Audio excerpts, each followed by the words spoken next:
And we're live. Oh, no, we're not. Hang on. And we are live now. So we're live.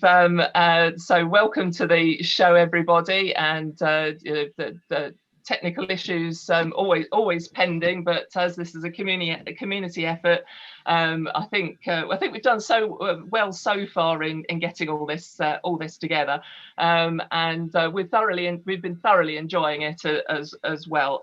If you've been following us all week, welcome back. We thoroughly appreciate your support. In fact, we've been blown away by the support that we've had. So all the retweets and the tweets and the social media likes and shares and so on, all the comments on YouTube, all the follows, all the subscriptions, has been incredibly encouraging. So thank you very, very much. If you've not joined the show before, or you've just happened upon us on YouTube and want to know what this is all about, well, we're from the Friends of Derby Arboretum. Derby Arboretum is the oldest park that was dedicated to the public in the UK, and some of us would say in the industrialised world as well. And every year we celebrate its anniversary, and this year it's its 180th anniversary. 180 years since the Derby Arboretum was donated by Joseph Strutt to the people of Derby, and of course that deserves a celebration. But as I say, we celebrate with a festival called Lark in the Park every year. But with the current global pandemic, of course, that we're in, we've had to think outside the box a little bit. So we're running instead this online 9-day online festival. And how it works, we have this online show at the start of every day between 10 and 11 o'clock, which is full of illustrious guests, of which a few you can see in the room today, which I'll introduce shortly. And after our live show, we premiere some videos. So these are community videos that have been made over the last few months, and for most of us in the community, it's the first time we've ever worked on a project like this or made videos. So the community's come out of force, has really done us proud, and we already have 25 videos up on the YouTube channel, and the rest of the community have also shown their support by following, watching and commenting on those videos. As I say, we're thrilled by. And in the Lark in the Park, on the park every year, we have lots of entertainment. We have music, dancing, poetry, workshops, stalls, etc., trails. And all of those we've asked and we said, would you make a video and put it online instead? So you can watch all of that. Of course, there's absolutely no substitute for not being in the park itself. So we would much rather be there with you. And we are broadcasting partly from the park at the moment. Obviously, we have to maintain a social distancing. So I'm just, before I properly introduce everyone, I'm going to ask, mention who's here and ask each to give us a wave. So we have Jo, who is the chair of the Friends of Derby Arboretum. So if you've been tuning in, she'll be a regular face by now, and she has a segment each show asking you to guess the date of some pictures, old pictures of the park. So we'll have a look at those later on. We have Mo Suleman. Now Mo is, I'm a big fan of Mo. He has 3 hats, don't you, Mo? One is he is the head of resources for Derby Museums. He is also the non-executive director of Marketing Derby, and he also is supremo and chat show host of the Derby Chat Show, which is every Friday at 2 o'clock, and he gets all the great of the good onto his show. And I'm thrilled to bits that I've got him onto this show, and I'm interviewing Mo for a change. So fantastic to have you on, Mo. Absolutely thrilled. And we also have with us today Paul Simpson, who is the CEO of Derby City Council. Hi, Paul. Now, Paul became CEO of Derby City Council early this year, and we'll be hearing about that shortly, because Paul became CEO straight into lockdown, so that must have had an impact on what he has had to deal with, and how his operations will have been affected.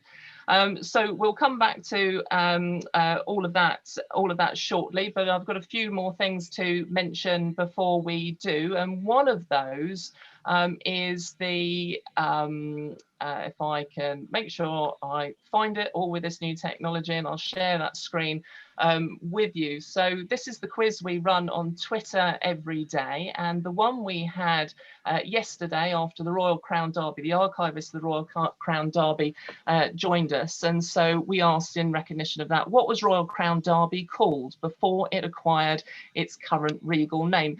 Now, this is quite an interesting question. We said Derby pottery, Derby ware, Derby porcelain. It's actually had another name in between the answer to this question and Royal Crown Derby. So the correct answer is actually Derby porcelain. We only had 6 votes for this one, so I wonder if it's was an unusual one to ask. The name was changed quite a few years ago, so maybe people aren't aware that there was indeed a name changed eventually to Royal Crown Derby. I can see someone has added a comment on it with a rather cute joke, I can see. As well, obviously we've had an archivist on the show and is probably watching the results of this as well, so I have to make sure that I've got my facts correct, and if they're not, perhaps they can write in and say. But Royal Crown Derby was actually established in approximately 1750. That's a long time ago. That's even before Joseph Strutt was born. Joseph Strutt, who donated the park to the Derby Arboretum to the people of Derby. But it changed its name just to Crown Derby in 1773. So Joseph Strutt was a young boy then. And the reason that it was given the name Crown Derby is because George III actually visited Derby in 1773, and he allowed the name to be given to Derby porcelain, as it was at the time, and added the name Crown. And then in 1890, I don't know if Queen Victoria actually came to Derby at that particular time. I know she did visit Derby, but she appointed Crown Derby and allowed them to use the word royal as well. And yesterday, the archivist at Elizabeth Woolwich at Royal Crown Derby shared with us the Arboretum design that obviously was taken inspiration from the park, the Derby Arboretum, and it's in real gold. And as you can see, it's a really quite beautiful design, and I was browsing for it in the morning and just fantasizing really about perhaps owning a little bit of it. And I was saying, oh, how much is a coffee mug, and so on. But as you can see, it's really beautiful. So that was the motivation behind that. And then we also have a quiz for you today. And you have met 2 of the community park officers this week on the show. You've met Mick McNaught, aka Mr. Arboretum, as he is called amongst many, and also Sarah Webster. So 2 of our community park officers in Derby. And the quiz today is, how many park officers do we have in Derby? And is it 2, 4, or 6 that we've put on there? So yeah, please do jump in and guess that. Now, but before we start the show proper, a few more reminders for you. Thank you those who have been contributing and putting messages in via social media, using the hashtag DerbyArbo 2020. So that's DerbyArbo 2020, and we've got several activities for you. Send us a tree, and I know I make the joke every single time, not an actual tree, please, a photograph of your favourite tree. Please do send those in and tell us why it's your favourite tree.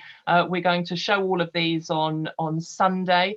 Also, if you have watched Jenny from Spiral Arts make a decorative hot air balloon, you can watch that video on YouTube. It's a very short video. I've got my balloons today, so I'm going to attempt myself to make a hot air balloon. So watch that. If you do make one and take a photograph and send it in, then we'll show your creations on that show. And also on Facebook, Twitter, and on the Derby Parks Council website, there is a a drawing, I should say, of a hot air balloon with the 180 crest for the Derby Arboretum on it. So if you fancy colouring that in, I'm posting that on social media again with the hashtag DerbyArbo 2020 so that we can find it. Then we'll share that on the show on Sunday. And finally, just a couple of shout outs as well, because we've had an enormous response from people on social media, and we've been retweeted a lot by a couple of organisations, one called Local Park Communities and another one called Park Communities UK, who've been very positive about what we've been doing, putting everything online for the 180th anniversary. So a shout out to those guys as well. If you want to follow them on Twitter, Local Park Communities are at My Park Community, and Parks Communities UK on Twitter are at ParksComms UK as well. They've been retweeting us, so you can also go to Friends Derby, that's our Twitter handle, and retweet those guys and search for them there. So both those organisations bringing friends groups in parks across the country together and supporting them with resources and so on. So thank you very much, and a big shout out to them. Just one more thing, we're on the radio tonight as well as Mo's show, which we'll chat to him shortly about. We're on the radio tonight from 7 o'clock on the evening show on Jack Tyman's segment, What to Do at the Weekend. And there's plenty to do at the weekend if you watch our YouTube channel, plenty to keep you and your whole family entertained. So as I say, we've got Paul on the show with us, Paul Simpson, who is the CEO of Derby City Council. So a very, very warm welcome to you, and thank you so much for taking the time to join us. Now, you became CEO of the council in March, didn't you? Straight into lockdown. So what was that meant for you and your role? And just to mention, you're on mute at the moment, just in case you're saying some words of wisdom in the first few words. Yeah. Hi, Natalie. Hi, everybody. Obviously, really pleased to be here. And I'm actually sat in the orangery at Arboretum Park, which is the first time I've been here for probably about 40 years. But we'll probably come on to that later. But yeah, my interview for the permanent job, I'd been doing the role on an acting basis since mid-January, but I was interviewed for the permanent job literally 3 days before lockdown. So my first full week in the role was unusual, to say the least, I guess. I came into an empty building because obviously everyone else was working at home. Yeah, I mean, it was a very large office. It was a very large office, yeah. So I've still been coming into the office probably 2 or 3 days a week, working from home like everybody else. It's been a really, really challenging period for everybody, and obviously the council, I think, has played a huge part in continuing to provide support to our local communities, our local businesses. And I think the response from the council has been nothing short of fantastic, from our street cleaners to our grounds maintenance staff, to the guys collecting the bins, to our social care staff, and obviously to our people working in the parks. So everybody's played their part. We certainly the initial phase of the shielding response, we were providing food to those people that were shielding and support, and of course the response from Derby's public has been fantastic as well. And I think we've seen everybody come together and working together to benefit those who perhaps can't look after themselves for whatever reason. So I think that's been incredible. I'm hoping that people have seen the true value that the council brings to enable them to live their lives in the way that we have. And we've all obviously had restrictions placed upon us, and it's been difficult, but we're not through it yet. I think we are in danger of a second wave, and we've got to remain vigilant. And I think if there's anything I would want, if people are listening in, and spread the word, we need to keep vigilant. We need to keep doing the things that we've been doing, washing our hands, taking the unnecessary precautions, wearing a face mask when in public, not meeting in large numbers, because otherwise that we may well end up in a situation where even tighter restrictions are placed on us than we've got at the moment, and nobody really wants to go back into full lockdown. At least we've seen over the summer, a gradual releasing of some of those restrictions, and people have been able to live something closer to what we would consider a normal life. So, and I think that's really, really important. But yeah, I mean, the job has been a bit of a roller coaster, it's fair to say, and it's hard to kind of think to myself, I've been doing it on a permanent basis for 6 months now. It really has flown by, incredibly busy, but incredibly rewarding. Derby's my hometown. I've lived here. I grew up here. It's a privilege to be in this job. And you probably haven't had a chance to rest much since coming into what is a global emergency, joining the city council. I mean, how have you coped personally with lockdown? Yeah, I mean, I obviously got good support from my family, my wife, my 2 children. They've obviously had to go through it as well in terms of being schooled at home. They've only recently just gone back to school, and support friends and family and colleagues at work. We've got a great team at Derby. My senior colleagues, councillors that I work with on a daily basis have been fantastic, that it's been a real team effort. I think in terms of the response. So, and I think you've just got to keep keep going. We do this job because we want to do it. We enjoy it. I do it because I enjoy serving the public. It's what I do. It's what I'm here for. It's what the council's there for. We exist for one reason and one reason only, and that's to support the city of Derby, its residents and its businesses. And as I say, it's a privilege for me to be in this job. It really is. And it's times like these, isn't it, where people really do come together, and you really do quite often see the very best side of people, and new opportunities in these very bad times can arise as well. And we found that the Friends of Derby Arboretum in putting everything online. Of course, we'd love to be on the park, but we found new ways of coming together as well. And you mentioned earlier on about keep washing your hands. I mean, that's still it's a key message, isn't it? I mean, with all the messages that are coming out, can be confusing and overwhelming at some time. But the number one thing really is just to keep washing your hands, as well as all the other instructions. And keeping people going as well is Mo, and all these shows that we have on radio stations are as important as ever for people to be feeling connected at home.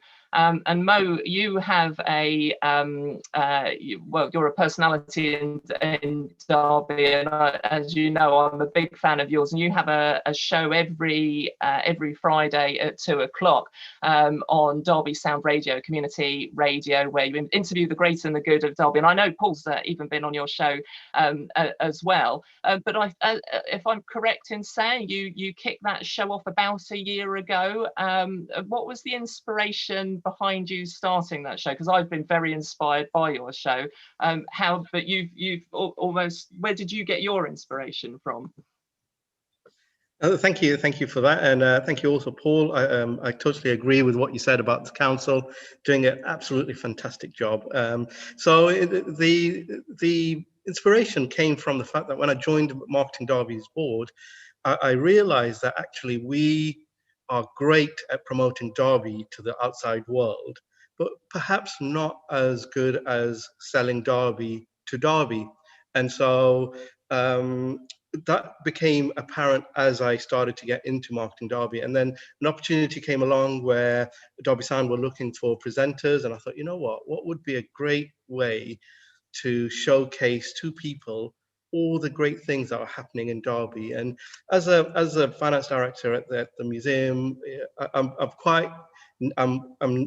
really well networked in the city. I know a lot of people, and I thought, I know there's so much stuff, great stuff that's going on. Well, why don't I ask them to come on my show and to tell people that this is what's going on, and hopefully people will then realize, well, actually, yeah, that's really good. There is things going on. And it's just snowballed from there. And I'm a big retro fan, 80s and 90s. So the music is really nice. It's a really nice afternoon on a Friday afternoon. It gets you into the mood for the weekend, and hopefully people will be inspired to come to the museum, because I have a slot which is all about cabinets of curiosity for the museum, and I get a curator to talk about something in the museum. And I'm happy to admit this, I'm not necessarily a museum person. If I go somewhere, I don't necessarily go to the museum there, and I'd never been to the museum in Derby before I actually came for the interview. But when a curator talks about something, it is so inspiring, it is so fantastic. And I thought, if I can capture some of that and put it in the show, then hopefully that will inspire other people to also come in the museum. And to talk about the Royal Crown Derby thing that you had about the coffee cup, I'm not sure if you know, but we have a fantastic collection of Royal Crown Derby in the museum. It's displayed in our museum cafe, so you can have a really nice coffee and look at all the great ceramics and porcelain that we have. But if you add our collection and add the Royal Crown Derby Museum collection, and if you combine the two together, that would be probably the UK's finest example of English bone china. And so something that we should really be proud of, that in Derby, we've got one of the best collection, maybe in the world, I don't know, but definitely in the UK. So yeah. Well, quite possibly, and it's something to be proud of. And there's so many things in Derby to be proud of.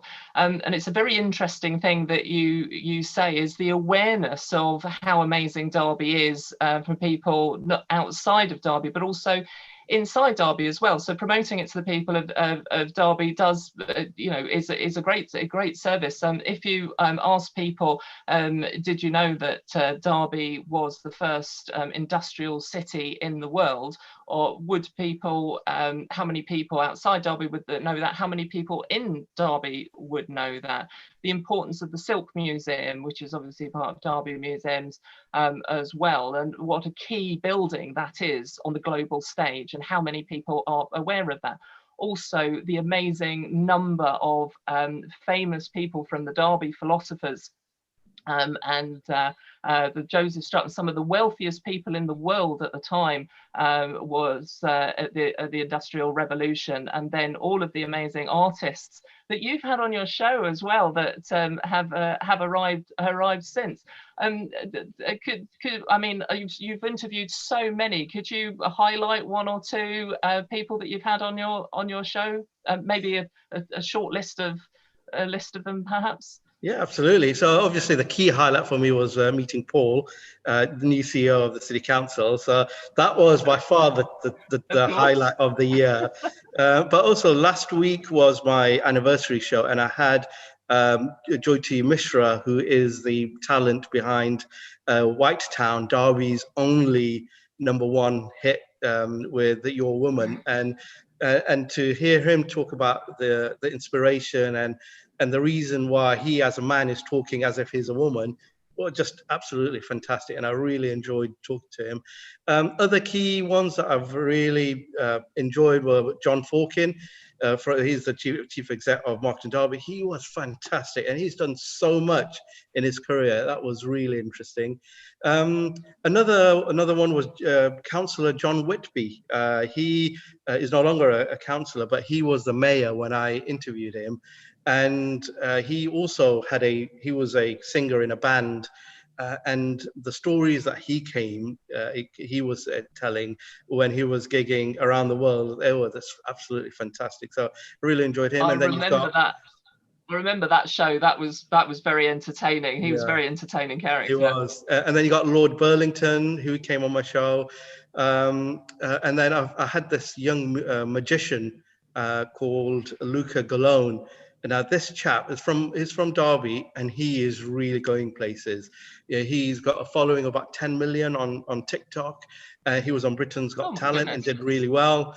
And I can really see this guy becoming very famous. And so I really enjoyed talking to him about his magic and what he wants to do and why he thinks Derby is such a great place.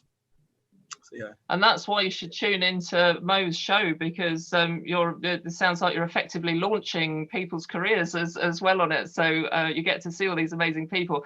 And I'm gonna embarrass myself to try and mimic, because it's always in my head. But the way you introduce the intro piece for the show, it says the Derby Chat Show, and I always have that in my head, and it's lovely. It's really beautiful. So yeah, I'm a big fan. If you hadn't guessed that already, and you're dedicating the show to the Derby Arboretum today. So we are thrilled that you're doing that.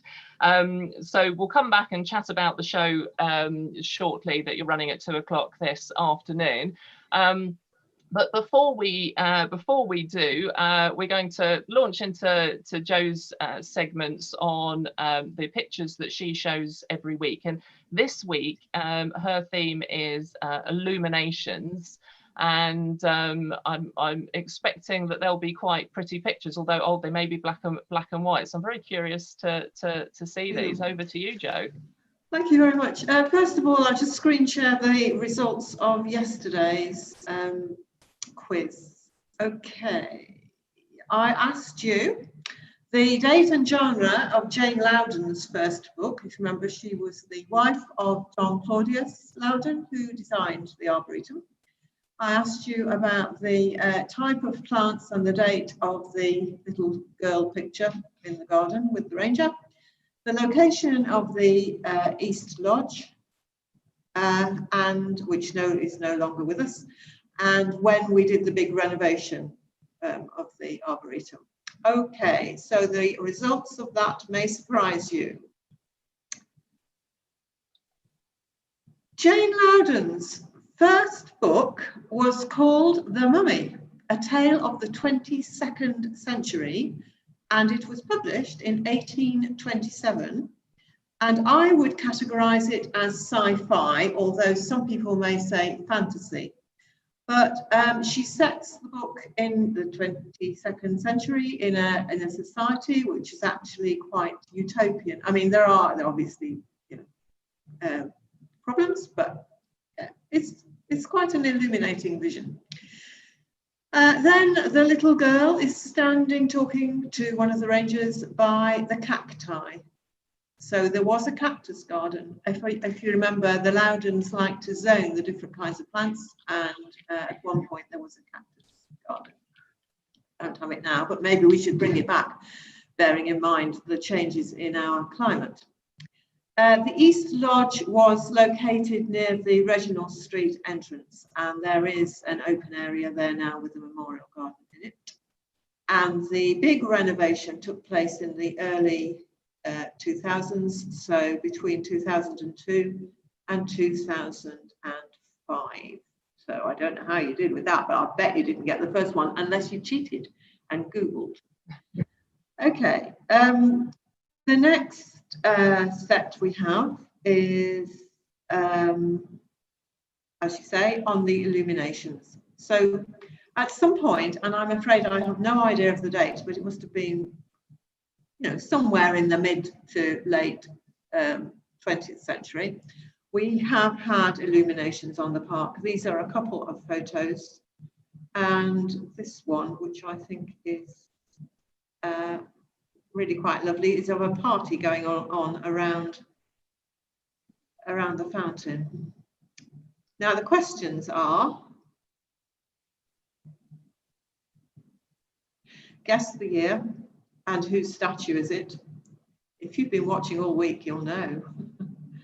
The second question is guess the year and which public building in Derby. As usual, I've had a different finding dated pictures, you know. So this one I do know the date for. And maybe you can recognise the building. The year and the occasion. Okay. I will be posting. So those are the ones for today. Yeah, I'll post them on Facebook, and I'll send them around my colleagues, so you can put them on Twitter or Instagram or whatever you want to do. I don't know if you want me to talk a little bit about the other events that we do now, or whether I can come back and do that. No, that's fine. If you wouldn't mind, because obviously every year we run things in the park and several events in the park over the year. Obviously, that's been restrained a fair bit this year. Perhaps you could tell us a little bit about what are the events that we run every year? What's going on? Well, Paul and I are sitting in the Orangery. So this is the Orangery, and this is an event that was the first event that I attended on the park, because I've only been in Derby 5 years. This was the 175th celebration, and we followed a teacup around the park in a procession. The theme was Lark in the Park, and it was a great big tea party. Here we are. We can see the teapot here. And a teacup, yes. One of those slightly mad things we do. So normally at this time of year, we would be running Lark in the Park. It looks like this. We set up a tent where the bandstand used to be. We have live entertainment. That's music, spoken words, magician, all sorts of things go on there. And people sit on the banks surrounding the flat space. So it's a bit like an amphitheatre. People picnic up on the banks, and here it was a very sunny day, so not many people were braving the full sun seats. And Joe, under the shade. Joe, you mentioned to me the other day that you've heard that 1 or 2 people have been sitting on those banks watching the YouTube videos. Oh yeah, I mean all sorts of things. Yeah, some people are actually engaging as near as they can to what we're doing. So the next event that we would normally do would be in November, and this is quite a different kind of thing. This is really, we normally do it on bonfire night, so it's a Saturday night at dusk. We give out lanterns and we do a little procession around the Arboretum in the dusk with the children, and it's all very quiet and gentle, and we have some dancing outside the Orangery, and we usually then come into the Orangery for soup and so on. Maybe we'll have Loudon Lodge ready to use this year, so we'll be able to use our own building. But social. And I remember it from the first time, there was a bit of echo there. I remember it from last time, last year, the first time I attended, and I remember someone mentioning to me, which made absolutely perfect sense, that it acts as a bit of an alternative to fireworks night as well, because it doesn't have big loud noises. It's just this beautiful light procession through the park. And a lot of people come with their toddlers, their young children. And then the teenagers come and they go on to an event in town afterwards. Yeah. So, we have all sorts of people coming, and some people travel really quite a long way because it's a unique event, and we're really keen to keep that gentleness about it and connection with the autumn and the dusk, and really celebrate that time of year. The next one, then we wake up, that after the winter, we encourage people to come into the Arboretum for an event which we call, this one was called Spring Fest, but actually we've moved it more to May Day. But it's really a way of bringing people out onto the park and learning about the different organisations that are running activities. And we have the Wildlife Trust and various other organisations around who can start people off with seeds and bug hotels and all the things that they're going to need for the summer. And we have workshops and so on. This was a drumming workshop in the middle of the community garden before it was as established as it is now. We also connect with quite a lot of other partners. So in the Orangery, we might have an exhibition. This one was about Derby's green spaces in World War I. And then we've had things like a community afternoon tea in the spring in the Orangery. We worked with Radio Derby last autumn to make over the wildlife area. And you can see that we worked with Derby Parks, the Rotary, ourselves, Spiral Arts and Radio Derby. And these were all the different local companies that contributed to the makeover. And there were hundreds of volunteers who came along and helped on different days. It was a fantastic event and experience for everyone. My mouse seems to have lost the arrow. Well, if we come. Yeah, so I just a couple more. This one is us liaising with the radio people about how we were going to plan out the week. And the last event that we did just before lockdown was a pancake day. And this is the Pancake Race. Well, we had several races, local mums, local children. This one involved us, the friends, and you can see five of us here. So from the left, there's Simon Bacon, Peter Branson, Mick McNaught, Claire Armstrong and myself. And then finally... Mick McNaught being our community parks officer. Yeah, they're all people getting involved up here over the week. And the final slide is of this one. This is the sort of event you can get the local police to make a fool of themselves at. So we actually had the police have a race. And then we decided they were too good, because of course they're too fit, and so we actually had some of them as a three-legged combination, and that was hilarious. You have never seen anything like it in your life. So that's a little taster of the sorts of things that we do as the Friends, and I can tell you at the end of the programme how to join in the Friends. And that maybe, would be fantastic. And you maybe why I'm here. And Joe, you're in the Orangery at the moment, and I think Paul's found us back in. Yeah, thank you very much. Those are all the different things that happen over the year, usually in the park, and most of those events and acts and entertainment have been recorded and put onto YouTube. Lots have been put onto YouTube and on our channel, and a lot more are due to be premiered as well. Paul, the park's obviously gone through its ups and downs over the years, but right now it's for a number of different reasons of funding, involvement of the Friends group, the Rotary, these events that we're holding on the park. It's and then of course the popularity that has increased as a result of COVID and this need for open spaces. So it is experiencing a bit of a renaissance of popularity at the moment. But I understand you're a Derby man, born and bred. What are your earliest memories of the Derby Arboretum? Yeah, well, as I said earlier, I think it must be about 40 odd years since I've been here. My gran actually used to live a stone's throw from here at Leonard Close in some warden assisted flats, obviously when she was quite elderly. And I often walked into the park when we used to come and visit, so I know it well. But as I say, I haven't been here for a long time. But being sat here today, you really appreciate how beautiful it is. I think it's just fantastic to see green space, trees, and obviously at this time of year it's full of colour. So it's a beautiful, beautiful park, and it's something that the city of Derby, should be and can be incredibly proud of. As I understand it, there's bits of Central Park in New York based on on the Arboretum in Derby. So it's a fantastic thing, and our parks generally are incredible spaces.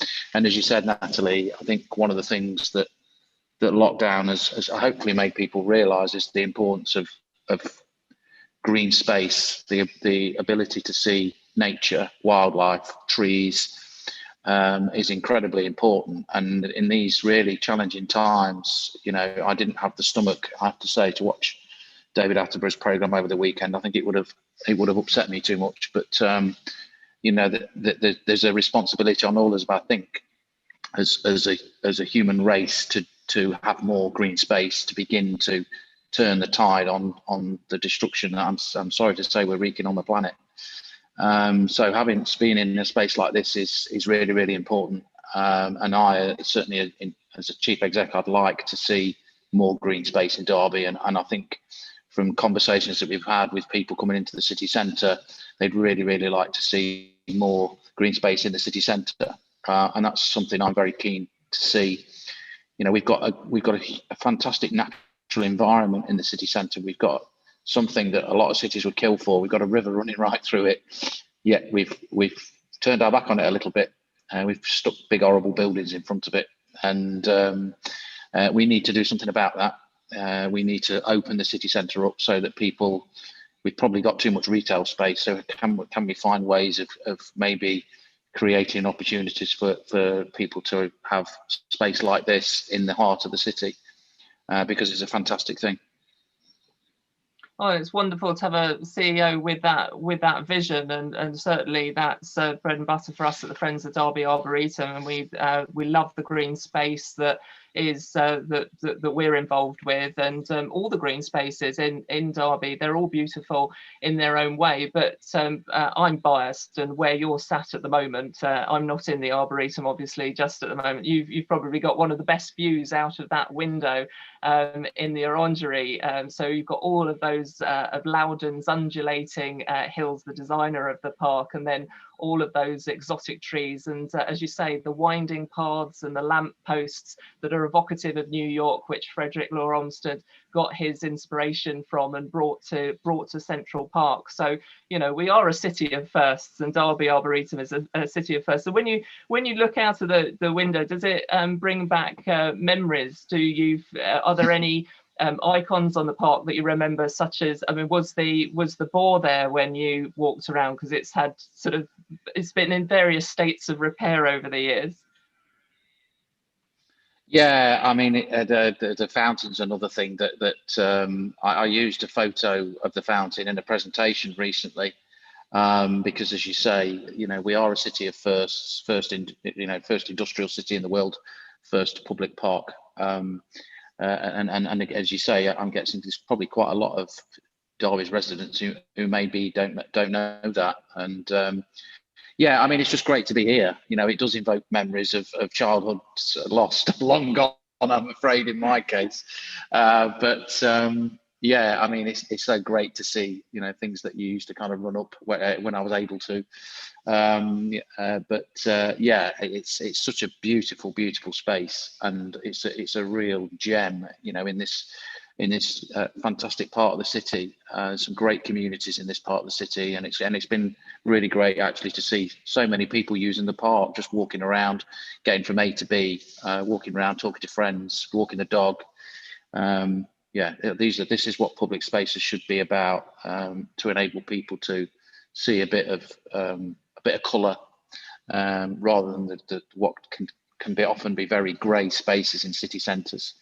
And as I said, I think we have to find ways of bringing more of that colour into the city centre itself. Yeah, definitely. And I'm a big believer, Paul, that no one's ever too old to climb a tree. So yeah, perhaps we should try. I don't think I'll be doing that this morning, Natalie. That's not a good idea. Won't be a good look either. Paul, you know the boar you're talking about, that was donated by I think the Struts from looking at my trusted book from Max Craven. So I don't take any credit for this.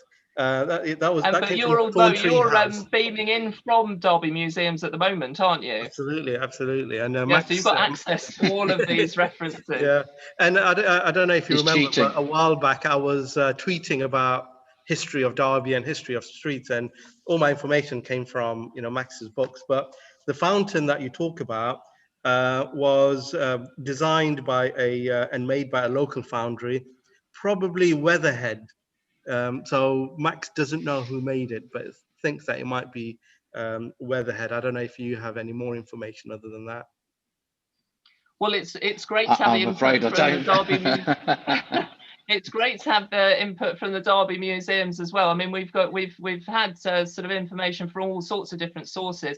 I don't know if Mo, you aware of WW Winters Limited, or likewise Paul, which is the oldest. We understand is the oldest photographic studio and retail outlet for photographers in the country as well. So it's a very, very old, and I used to walk past it every day, and didn't realize that at all, and how important that beautiful old building and photographic studio is. So we've had input from them, we've had pictures from there, we've been given access to several archives, and we've been pulling all of these photographs together. And Mo, you might be interested, and perhaps point some of your viewers and listeners rather to some of the videos that we've put up. One of them we actually put up only a couple of days ago by one of the secretary of the Friends of Derby Arboretum, Ben, on the board. So he sort of dug around a few of those archives as well. So I think that what you've mentioned, I think, might be a new bit of information. So coming straight from Derby Museums as we speak, which is absolutely fantastic. So it's a long time, Paul, since you've been at the park, and Mo, you're very, very kindly dedicating the show, your show, this Friday afternoon to the Derby Arboretum. But you've admitted to me, I hope you don't mind me saying, that you've actually not been to the park yet, but you've told me you're planning to go. Yes, I'll have to shamefully admit that I haven't been. I mean, in my defense, I'm fairly new to Derby, only moved fairly recently. And so it's something which I definitely want to do. And after we had a chat a couple of weeks ago, I thought, you know what, I will go.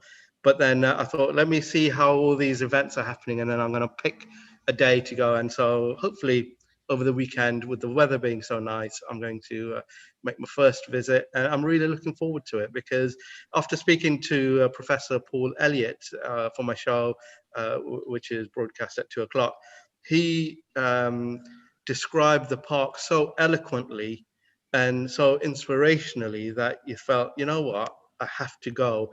And I'm glad that I haven't been before, because now I can see all the things that he pointed out as to why it's so special and why Central Park was inspired by it. And so now when I visit, I'll be looking out for all of those things. And so, yeah, really, really excited.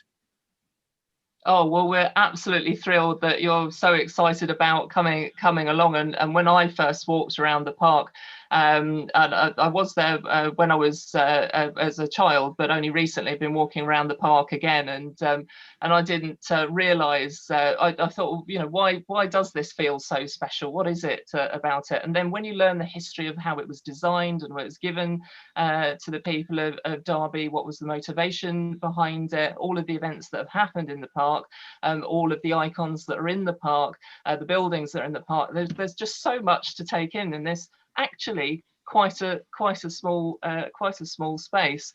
Yeah, Paul, as obviously you know, that Derby Arboretum celebrating its 180th anniversary as the first urban park. So why is I think you mentioned a little bit about this before, but why is the Derby Arboretum, and just, well, in general, green space and trees, urban trees, so important to Derby in particular? And I'm interested to explore this because a couple of indexes, I mean, the whole thing about parks itself has had a renaissance in the UK, and there's a few indices that have come out that have talked about green space access and so on. And so Friends of the Earth have put one out, I think in the last couple of days, days, and there's a map where you have a green space rating A to E, and A is very green, and E is sort of red parts on the map. And so obviously I was interested. I went to Derby Arboretum, and I saw saw that it was quite red. And of course, if you live here, you think, well, how is that red? But of course, around the Derby Arboretum, you have some of the highest household densities anywhere in the city, and relatively across the UK. It does have a high household density around it. And of course, that just goes to show how precious that park is.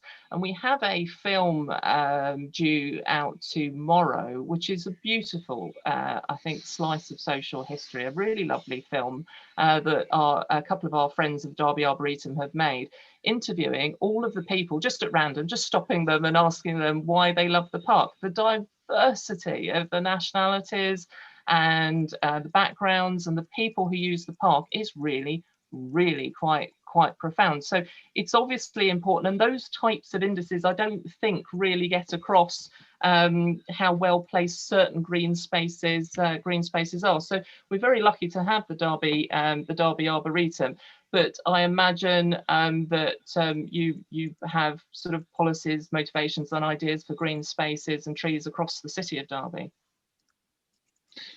Yeah, absolutely. I mean, obviously the Arboretum is a fantastic park, and the history, as you know, as we've kind of talked about, is incredible. It's a fantastic story, and happy birthday to the Arboretum, I should say, of course. But of course, it's not the only park we've got in the city. We're very fortunate, I think, in Derby. I live in Mickletown. You know, I've got Markeaton Park just on my doorstep, Darley Fields, Allestree Park, Chaddeston Park, Ulverston. You know, we've got some fantastic parks across the city, and we need more. You know, green space is you know, there's some of the biggest cities in the country have recently announced plans to build the first new parks in a generation. Manchester, Leeds, Sheffield, I think, as well, and Derby should be no different. We have to find ways of creating more green space for the city, because it is so important. And we're all wrestling with issues like, obviously COVID is one, and the ability to get into some fresh air, some open space. It's great for, you know, physical health. It's great for mental health and well-being. It serves a multitude of purposes. And actually, if we think about it, the access to good open green space. We live in Derby. You know, we've got the Peak District on our doorstep, and we probably take these things for granted. And hopefully, what COVID has done is just shine a light, I guess, for people to say how important that space is, and for us not to take it for granted and treat it with respect. You know, that people I get quite angry actually when I see people throwing litter and things like that on what is green space. You know, we provide facilities to throw litter and in bins. So please, you know, treat our green space with respect. Look after it. It's there. It's really, really important.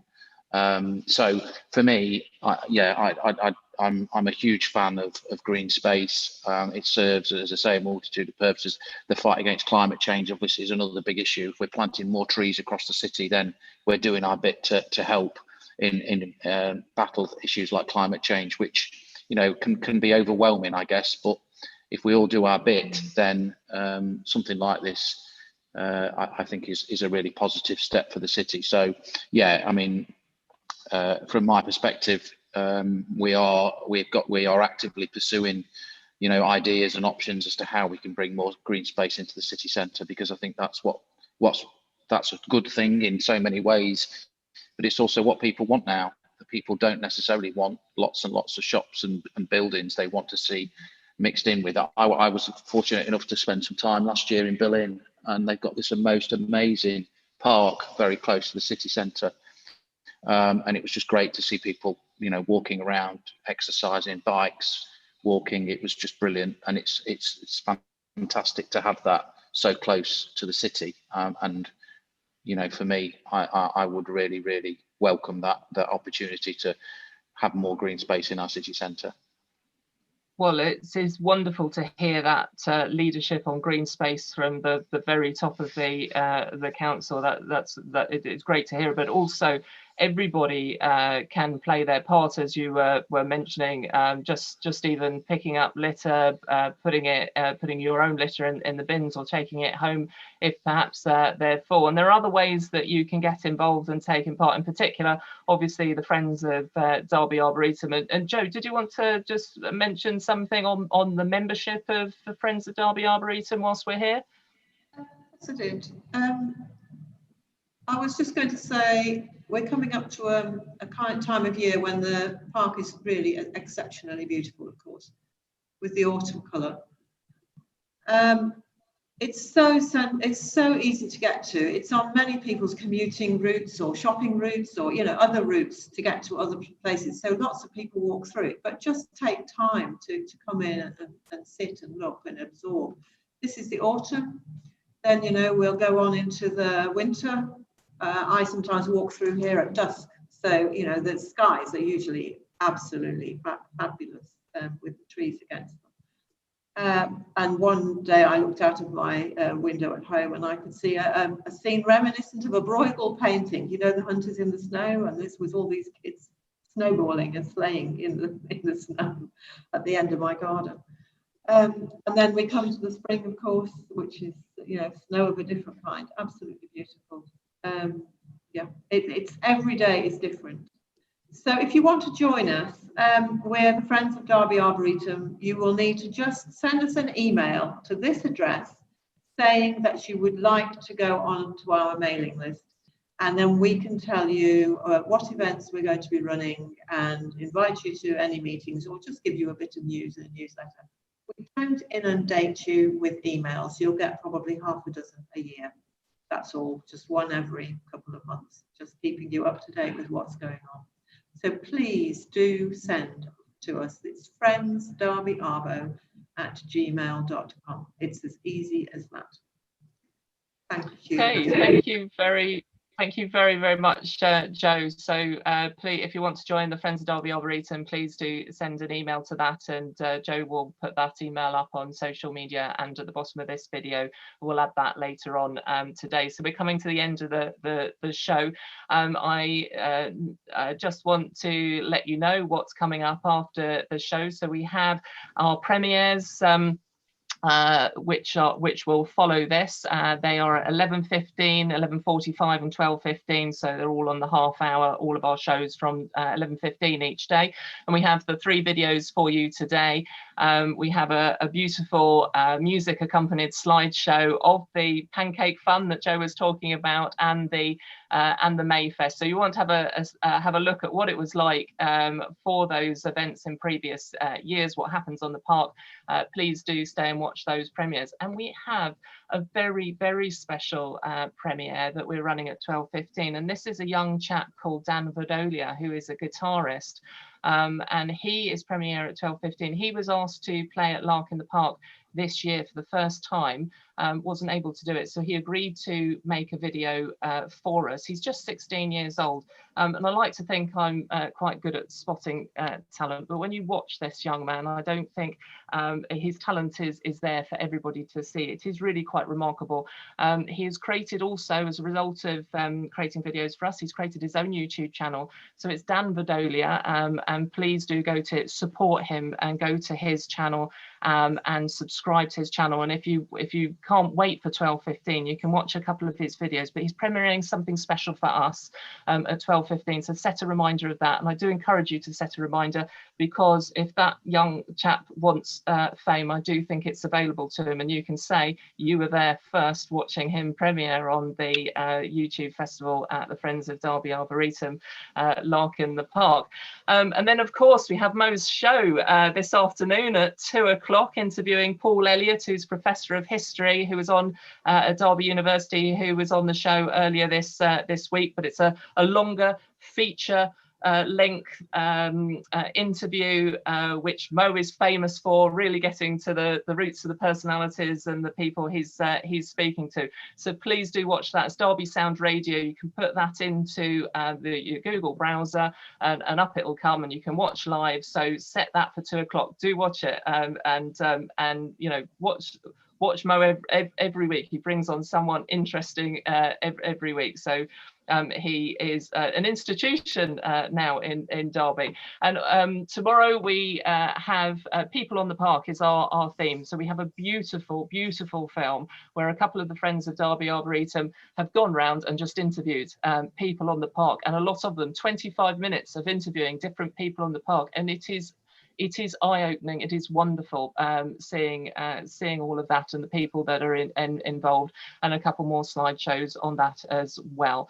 So it just leaves me to say, keep sending your things in at DerbyArbo 2020. That's hashtag DerbyArbo 2020. Thank you very much for joining our live show. Remember to tune in 10 o'clock for the live show tomorrow. Watch everything that's on today. So we're featured in lots of things. We've got radio in the evening at 7 o'clock of what to do at the weekend. So there's lots of things coming up. Our final live show is on Sunday. So join us on that as well, when everybody from the friends and people who have been involved will join us for that. So thank you, Joe. Again, thank you very much, Mo, for joining us, and thank you, Paul, as well, for sharing your motivations and visions for the future of Derby. Thank you very much from DerbyArbo.